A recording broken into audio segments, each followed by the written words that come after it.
तर जशी परिस्थिती पुण्यामध्ये तशीच परिस्थिती पिंपरी चिंचवडमध्ये सुद्धा. इथे सुद्धा भाजपला रोखण्यासाठी दोन्ही राष्ट्रवादी, शरद पवारांची राष्ट्रवादी, अजित पवारांची राष्ट्रवादी एकत्र येण्याची शक्यता निर्माण झाली आहे. पण पिंपरी चिंचवडमध्ये 2 जागा अशा आहेत की ज्या 2 जागांवरती दोन्ही बाजूंकडनं जोर लावला जातोय किंवा आग्रह धरला जातोय.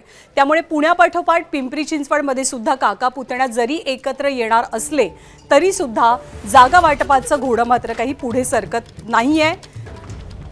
गुरुवारी रात्री याच जागांसंदर्भात जवळपास तासभर एक चर्चा झाली, ज्यात खासदार अमोल कोल्हे आणि रोहित पवार सहभागी झालेले. या 2 जागा कोणत्या आहेत ज्या 2 जागांवरती राष्ट्रवादीची सहमती होत नाहीये? त्या जागा आहेत सुलक्षणा शिलवंत आणि युवा अध्यक्ष इम्रान शेख यांच्या. या 2 जागांसाठी शरद पवारांची राष्ट्रवादी आग्रही असल्याचं कळतंय. शरद पवारांनी दोन्ही राष्ट्रवादीच्या आघाडीत आपल्याला या दोन्ही जागा घ्यायच्याच आहेत असा थेट मेसेज कोल्हे आणि रोहित पवारांकडे दिल्याचंही बोललं जात आहे. त्यामुळे पिंपरी चिंचवडमध्ये येत्या 1-2 दिवसात या बाबतीतलं चित्र स्पष्ट होईल असे संकेत मिळतात. पण पुणे असो किंवा पिंपरी चिंचवड, पवार एकत्र येणार हे निश्चित असलं तरी अधिकृत घोषणा झालेली नाहीये.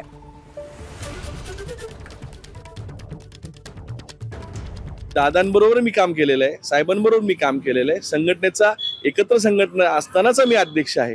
त्याच्यामुळं माझ्या मागे दादांची देखील माझ्या बाबतीमध्ये चांगली भूमिका आहे.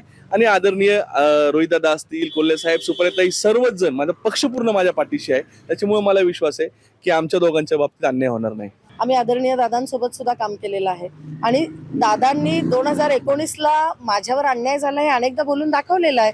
त्यामुळे त्या अन्यायाची परतफेड यावेळेस दादा नक्की करतील याची आम्हाला खात्री आहे.